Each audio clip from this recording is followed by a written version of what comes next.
नमस्कार, आप देख रहे हैं IBC 24। मैं हूं आप सभी के साथ रचना नितेश और मध्य प्रदेश की खबरों के इस बुलेटिन में आप सभी का बहुत बहुत स्वागत है। बुलेटिन की शुरुआत करेंगे इस वक्त की बड़ी खबर के साथ, जो कि मंदसौर से है।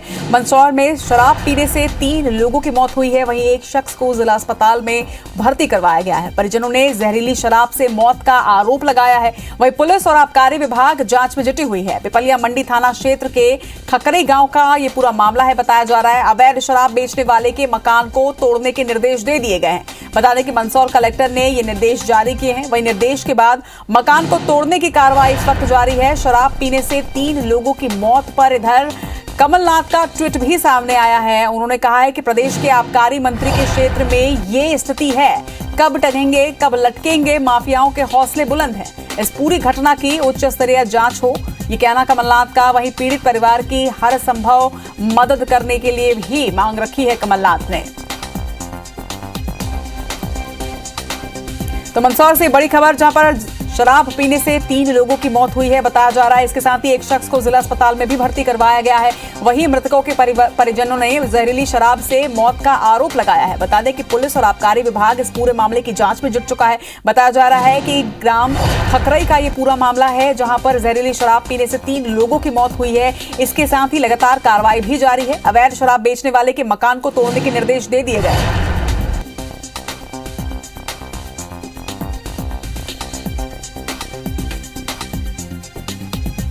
जरा जानकारी के साथ हमारे सहयोगी दीपक इस वक्त हमारे साथ जुड़ रहे हैं। दीपक, मंदसौर से ये बड़ी खबर, जहां 3 लोगों की मौत हो गई है जहरीली शराब पीने से, क्या पूरा मामला है, क्या कार्रवाई इस वक्त हो रही है? इसके साथ ही एक व्यक्ति जिसका इलाज जारी है, उसकी क्या स्थिति है? जी देखिए, मैं बता दूं कि पिपलिया मंडी थाना क्षेत्र के गांव खकरई का पूरा मामला है, जहां आज दोपहर के वक्त दो व्यक्तियों की मृत्यु हो गई थी और कुल मिला के 2 दिन के अंतराल में 3 व्यक्तियों की मृत्यु हुई है और एक व्यक्ति गंभीर घायल है, जिसका इलाज जिला अस्पताल में चल रहा है।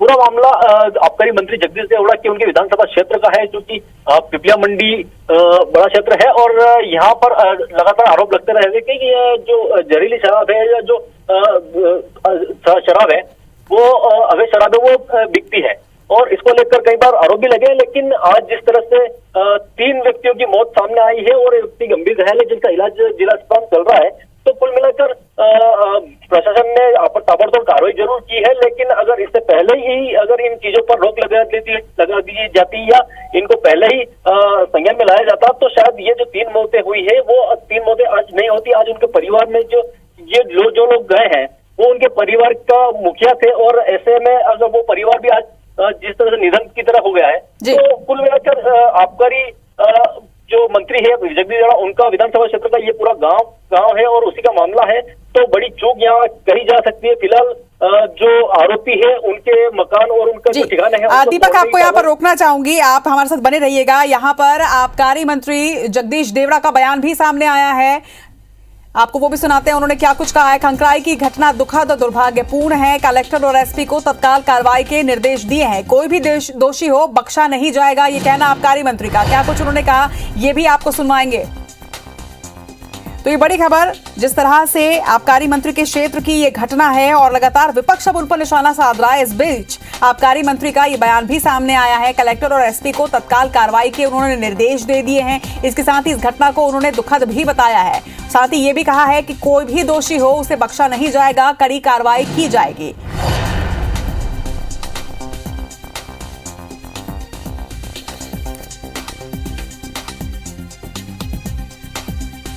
तो मंदसौर में आज 3 लोगों की मौत हुई है जहरीली शराब पीने से। परिजनों ने यह आरोप लगाया है साफ तौर पर कि जहरीली शराब के सेवन से उनकी मौत हुई। इसके साथ ही एक व्यक्ति का इस वक्त इलाज भी जारी है। दूसरी तरफ इस पूरे मामले पर लगातार विपक्ष भी निशाना साध रहा है। कमलनाथ का एक ट्वीट भी इस पूरे मामले पर सामने आया, जिसमें उन्होंने ये भी कहा कि आखिर कब टंगेंगे माफिया। और इस बीच आबकारी मंत्री का भी बयान सामने आ चुका है। उन्होंने भी कहा है कि ये घटना दुखद है, कोई भी दोषी हो उसे बख्शा नहीं जाएगा, कड़ी कार्रवाई उस पर की जाएगी। कमलनाथ ने क्या कुछ ट्वीट किया है, ये भी आपको दिखाते हैं। तो ये देखिए, विपक्ष ने भी निशाना साधा है सरकार पर। साफ तौर पर उन्होंने कहा है उज्जैन, मुरैना, भिंड और ग्वालियर के बाद अब मंदसौर के खंकराई में 3 लोगों की मौत हुई है। आबकारी मंत्री के क्षेत्र में ये स्थिति है। कब टंगेंगे कब लटकेंगे, माफियाओं के हौसले बुलंद हैं। तो एक सवाल, एक तंज उन्होंने कसा है, इस पूरी घटना की उच्च स्तरीय जांच हो, पीड़ित परिवार को हर संभव मदद की भी उन्होंने मांग अपने ट्वीट के माध्यम से रखी है। तो एक तरफ साफ तौर पर निशाना उन्होंने साधा है, क्योंकि जिस तरीके से लगातार सरकार ये कहती आई है कि माफियाओं को बख्शा नहीं जाएगा और उन पर कड़ी कार्रवाई होगी, तो उस पर ही तंज कसते हुए कमलनाथ का ये ट्वीट सामने आया है। उन्होंने लिखा है कि मैं सरकार से ये मांग करता हूं कि इस पूरी घटना की उच्च स्तरीय जांच हो, वहीं पीड़ित परिवार को हर संभव मदद दी जाए।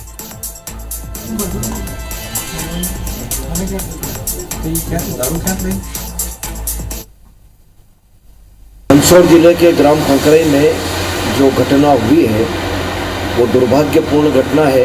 सभी प्रशासन के अधिकारियों को निर्देशित किया है, जितने भी इस प्रकार के दोषी लोग हैं उनके खिलाफ सख्त कार्रवाई करें और दोषियों को बख्शा नहीं जाएगा कतई, वो चाहे कोई भी हो।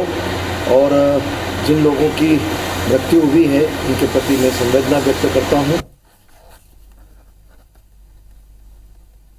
तो आपको ये भी हमने सुना है कि आबकारी मंत्री का क्या कुछ कहना है इस पूरे मामले में।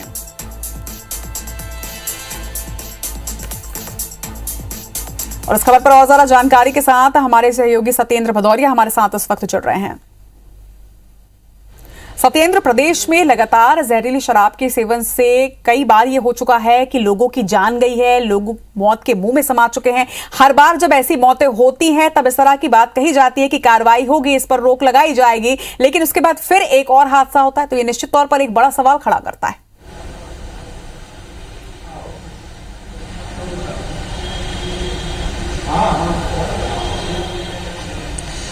देखिए रचना, ये सबसे बड़ी बात ये है और यहाँ सवालिया निशान सबसे बड़ा ये खड़ा होता है कि जब कोई घटना होती है तभी प्रशासन हो या सरकार हो तभी ही नींद से जागती है। जैसे अभी पिछले साल ही और उससे 8 महीने पहले ही ग्वालियर, उज्जैन और टीकमगढ़ और मुरैना, इन जिलों में जहरीली शराब से मौतों के जो आंकड़े सामने आए थे वो भयावह थे। मुरैना जिले में करीब 22 से 24 लोगों की मौत हुई थी। जहरीली शराब की है आरोप लगे थे कि जहरीली शराब पीने से लोगों की मौत हुई है।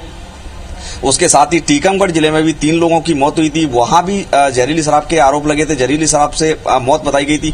उससे पहले उज्जैन जिले में 11 लोगों की मौत होना बताई गई थी, वो भी जहरीली शराब से होना बताई गई थी। लेकिन अब जो आबकारी मंत्री हैं जगदीश देवड़ा, उनके जिले में, उनके गृह क्षेत्र में ये 3 लोगों की मौत होना कहीं ना कहीं पुलिस प्रशासन और प्लस सरकार पर कहीं ना कहीं सवाल खड़े कर रही है। लिहाजा जब कोई घटना हो जाती है तभी प्रशासन हो या फिर अधिकारी हो नींद से जागते हैं और कार्रवाई के लिए चेतावनी देते हैं। जैसा कि अब ये मंदसौर वाली जो घटना हुई है, यहाँ पर कलेक्टर और एसपी जो दोनों ही जो अवैध शराब का विक्रय कर रहे थे, उनके मकान और उनके जो भी जो संबंधित हैं उन पर कार्रवाई के लिए तैयारी कर रहे हैं, कार्रवाई कर रहे हैं, उनके मकान तोड़ने की बात कह रहे हैं।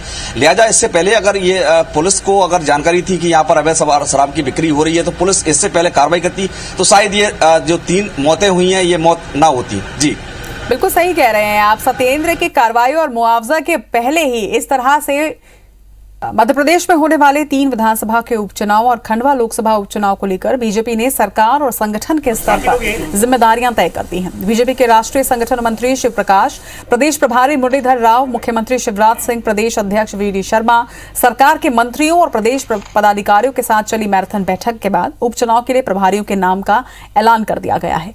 लोकसभा क्षेत्र के नेपानगर विधानसभा क्षेत्र के लिए मंत्री तुलसी सिलावट और संगठनात्मक दृष्टि से प्रदेश उपाध्यक्ष बहादुर सिंह सौधिया, बुरहानपुर मंत्री इंदर सिंह परमार और गोपी कृष्ण नेमा को, माधांता में मंत्री विजय शाह और कविता पाटीदार को जिम्मेदारियां सौंपी गई हैं। तो वहीं खंडवा की जिम्मेदारी कमल पटेल और जसवंत सिंह हाड़ा को, बंशीलाल गुर्जर को और पंधाना मंत्री मोहन यादव के साथ अनिल जैन, सांसद शंकर लालवानी को प्रभारी बनाया गया है। बागली मंत्री उषा ठाकुर और चिंतामणि मालवीय, भीकनगांव मंत्री जगदीश देवड़ा और जीतू जिराती को जिम्मेदारी इसकी सौंपी गई है। वहीं बड़वाहा की जिम्मेदारी मंत्री जगदीश देवड़ा और सुधीर गुप्ता को दिया गया है।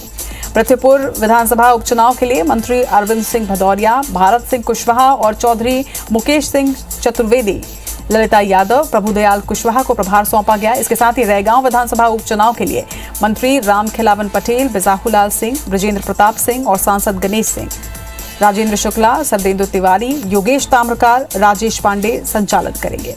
इसके साथ ही जोवर विधानसभा क्षेत्र के लिए मंत्री विश्वास सारंग, प्रेम सिंह पटेल और सांसद गजेंद्र पटेल के साथ विधायक रमेश मिंदाला, कल सिंह भंवर, जयदीप पटेल और संगीता सोनी को दायित्व सौंपे गए हैं। तो लोकसभा उपचुनाव की जिम्मेदारी तय कर दी की गई है और किन्हें किस क्षेत्र का प्रभार दिया गया है, दायित्व दिया गया है, ये भी आपको दिखा रहे हैं। उत्तर प्रदेश में अलग अलग जगहों पर हुए हादसे में 11 लोगों की मौत हो गई है। राजधानी भोपाल में बीती रात तेज रफ्तार कार खड़ी ट्रक में जा घुसी। इसमें कार सवार 4 युवकों की मौके पर ही मौत हो गई, जबकि एक युवक की गंभीर हालत है, जिसे अस्पताल में भर्ती करवाया गया है। तो वहीं दूसरी ओर खरगोन में इंदौर से मुंबई जा रही हंस ट्रेवल्स की एक यात्री बस पेड़ से जा टकराई। बेकन गांव के पास मोहनखेड़ी गांव के पास ये पूरा हादसा हुआ। हालांकि इसमें किसी की जान नहीं गई। वहीं बड़वानी में राष्ट्रीय राजमार्ग नंबर 3 पर आज एक दर्दनाक हादसा हुआ, जहां बाइक सवार पिता पुत्र ट्रक से जा टकराए, जिसमें दोनों की ही मौत हो गई। वहीं बात करें सिंगरौली की, तो वहां भी ऑटो और कार की टक्कर में 4 लोगों की जान चली गई। इधर खंडवा पुलिस ने एक ऐसे रैकेट का पर्दाफाश किया है जो नाबालिग का प्रसव करवाकर उसके बच्चे को बेचने की कोशिश कर रहा था। पुलिस ने इसमें 2 डॉक्टरों समेत स्टाफ पर केस दर्ज किया है। दरअसल एक महिला ने शिकायत दर्ज करवाई थी कि उसके पास एक डॉक्टर ने बच्चा रखने को दिया और अब वापस मांग रहे हैं। पुलिस ने जांच में यह पाया कि निजी अस्पताल की संचालिका डॉक्टर रेणु सोनी ने न सिर्फ नवजात शिशु को बेचने की कोशिश की, बल्कि गैर कानूनी ढंग से नाबालिग की डिलीवरी भी करवाई। इस पर पुलिस ने डॉक्टर सौरभ सोनी, रेणु सोनी समेत 5 लोगों पर केस दर्ज किया है। वहीं इस पूरे मामले में मोहसिन नाम के आरोपी को भी गिरफ्तार किया गया है। मोहसिन बच्चा बेचने की कोशिश कर रहा था। वहीं फिलहाल पुलिस मामले की जांच में जुटी हुई है। जिनके खिलाफ जेजे एक्ट, पॉक्सो एक्ट और आईपीसी की विभिन्न धाराओं में उनके खिलाफ हमने एफआईआर यहाँ पे कायम किया है और इन आरोपियों से अभी पूछताछ चल रही है। इसमें टोटल अभी 5 आरोपी इसमें बनाए गए हैं और जैसे पूछताछ चलेगी उसके उपरांत इसमें और आरोपी बनाए जा सकते हैं। सतना जिले के चित्रकूट में बीते 2.5 साल पहले हुए 2 जुड़वा बच्चों की हत्याकांड का फैसला कल आने वाला है। चित्रकूट में 12 फरवरी 2019 को तेल कारोबारी ब्रिजेश रावत के 6 साल के मासूम जुड़वा बच्चों श्रेयांश और प्रियांश को अगवा कर 1 करोड़ की फिरौती मांगी गई थी। 20 लाख रुपए की फिरौती देने के बाद भी आरोपियों ने दोनों ही मासूमों को मौत के घाट उतारकर शव को यमुना नदी में पत्थर बांधकर फेंक दिया था। इस जघन्य अपराध से आक्रोशित सतना की जनता सड़कों पर आई थी। इसकी गूंज विधानसभा में भी सुनाई दी थी। वहीं पीड़ित परिवार ने मुख्य आरोपी राजू द्विवेदी और पद्मकांत शुक्ला समेत 5 आरोपियों को फांसी की सजा देने की मांग की है। घटना के 886 दिन बाद जिला कोर्ट के एडीजे प्रदीप कुशवाहा कल अपना फैसला सुनाएंगे।